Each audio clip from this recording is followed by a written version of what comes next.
चलिए सिंपल सी बात है, आज का हमारा टॉपिक है वही अकाउंटिंग वाउचर। ठीक है, अकाउंटिंग वाउचर में टोटल हमने कितना वाउचर पढ़ा था? अकाउंटिंग वाउचर में हमने 3 वाउचर्स पढ़े थे।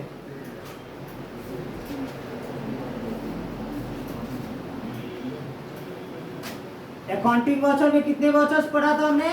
3 वाउचर। पहला जो होता है वो क्या होता है? Contra voucher. Contra voucher. दूसरा होता है पेमेंट वाउचर। तीसरा क्या होता है? Receipt voucher.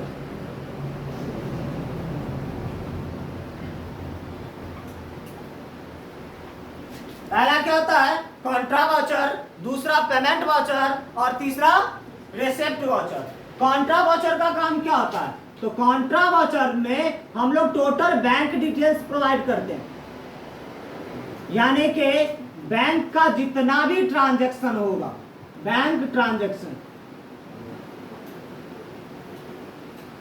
कॉन्ट्रा वाउचर में किसका काम होता है?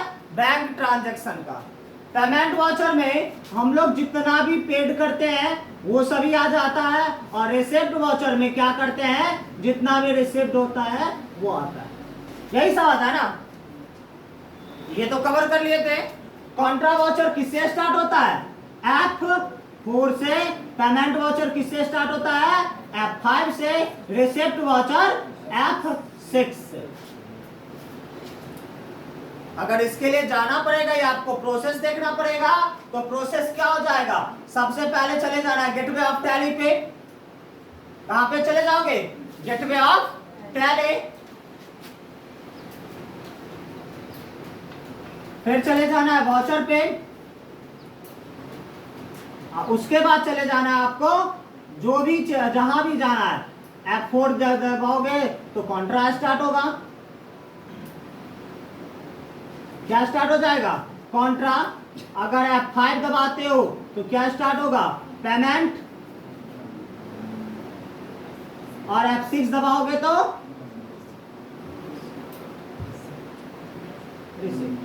एक बात याद रखिएगा, इसमें बाय डिफॉल्ट जो होता है, बाय डिफॉल्ट वाउचर जो है वो F5 है, यानी कि पेमेंट वाउचर।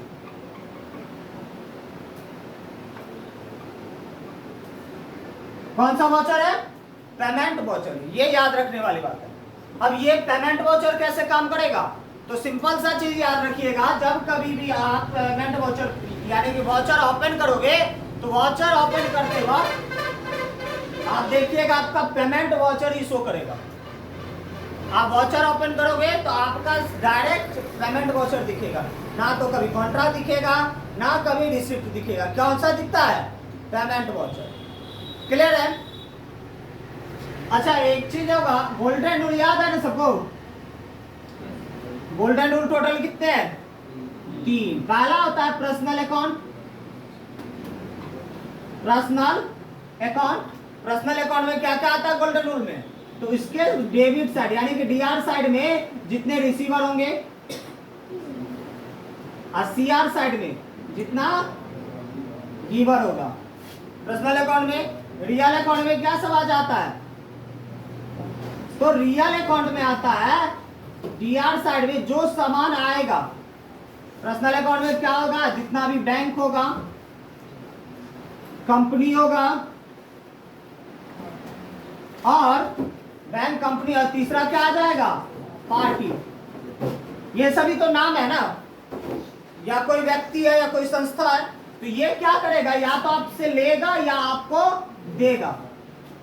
अगर वो ले रहा है, रिसीवर है, तो कौन सा साइड जाएगा? Debit side. अगर वो दे रहा है, गिवर है, तो कौन सा साइड जा रहा है? Credit side. रियल अकाउंट जो होता है इसमें आपका एसेट्स आता है, यानी कि संपत्ति। अब किसी प्रकार का संपत्ति हो सकता है। सिंपल सा देखोगे, डेबिट साइड में जो आएगा, और क्रेडिट साइड में क्या होगा? जो जाएगा। डेबिट साइड में जो आएगा और क्रेडिट साइड में क्या होगा? जो जाएगा। उसके बाद तीसरा आता है नॉमिनल अकाउंट। क्या जाता है? Nominal account. नॉमिनल अकाउंट में क्या आता है? तो नॉमिनल अकाउंट में आता है नाम मात्र खाता, यानी कि इसके अंदर में आपको चार चीजें दिखेंगे। पहला दिखेगा इनकम, एक्सपेंस, प्रॉफिट, और चौथा क्या दिखेगा? पहला इनकम, दूसरा एक्सपेंस, तीसरा प्रॉफिट और चौथा लॉस। इसके डेबिट साइड में क्या होगा? डीआर साइड में जितने भी लॉस एंड एक्सपेंस होगा, यानी कि जो भी खर्चा होगा और हानि होगा वो सभी किस साइड चला जाएगा? डेबिट साइड में। और क्रेडिट साइड में क्या चला जाएगा? जितने भी इनकम एंड गेन्स होगा, मतलब आमदनी जो भी होगा वो कौन से साइड चला जाएगा? क्रेडिट साइड में। ठीक है, फटाफट जल्दी इसको कवर करें।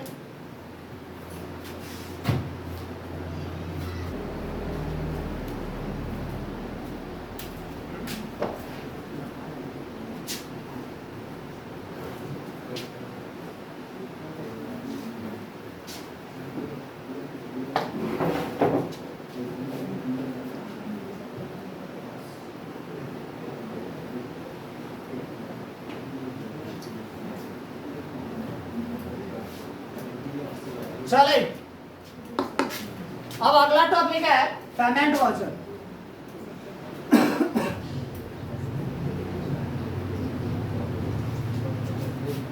इसमें क्या आएगा?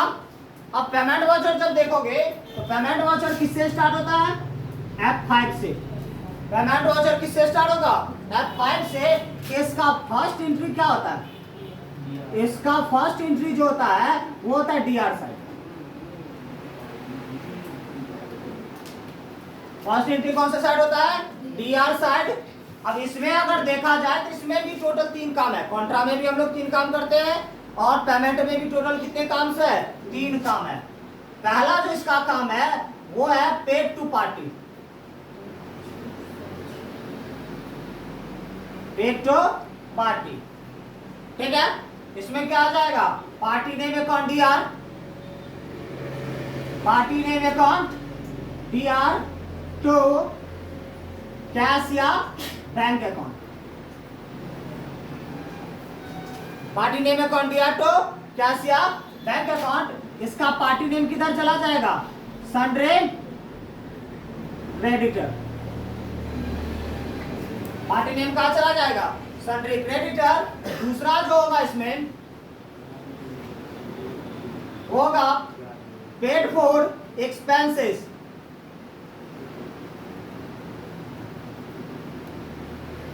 पेड फॉर एक्सपेंसेस, इसका हो जाएगा expenses account DR, expenses account DR to cash या बैंक अकाउंट, कैश या बैंक अकाउंट। क्लियर है ना? इसका एक्सपेंसेस का ग्रुप क्या हो जाएगा? इसमें दोनों हो जाएगा, या तो आपका डायरेक्ट हो जाएगा या इनडायरेक्ट होगा।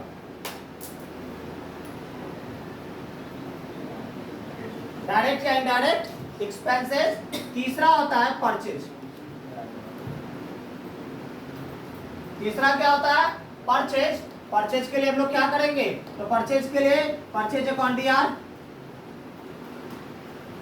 Purchase account DR to cash या बैंक। परचेज का ग्रुप क्या हो जाता है इसमें? Purchase account. परचेज का ग्रुप परचेज अकाउंट।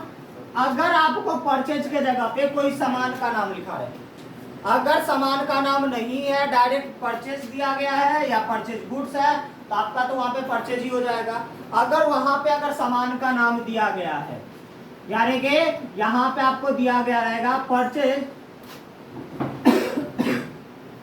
ए लैपटॉप, परचेज लैपटॉप, तब ऐसे परिस्थिति में क्या करेंगे? तो यहाँ पे डायरेक्ट आपका सामान का नाम हो जाएगा, यानी कि laptop account DR to cash या बैंक अकाउंट, कैश या बैंक अकाउंट। यानी कि इसमें देखोगे तो जो भी एंट्री होगा तो इसमें एक कॉमन सा चीज आप लोग देखते होंगे, आपका कैश या बैंक ऑलवेज कौन से साइड रहता है, सीआर साइड। डीआर साइड में क्या चला जाएगा, तो डीआर साइड में आपका जितना भी एक्सपेंस होगा या परचेज होगा या पार्टी होगा, ये सभी कौन से साइड चला जाता है, डीआर साइड। आसान से भाषा में अगर याद करोगे तो ये याद रखना, आपका कोई खर्चा है या आपका परचेज है या आपका पार्टी नेम है, कौन से साइड जाएगा, डीआर साइड। कैश या बैंक हमेशा कौन से साइड रहेगा, सीआर साइड। ये पूरा आसान तरीका है, पूरा ये याद रखने की जरूरत भी नहीं है, डायरेक्ट इतना याद रखो, इतना में क्लियर हो जाएगा। ठीक है, चले तो अब इसके बाद डायरेक्ट एक क्वेश्चन देते हैं और क्वेश्चन के बाद सॉल्व करेंगे। ठीक, उतारना है उतार ले जल्दी।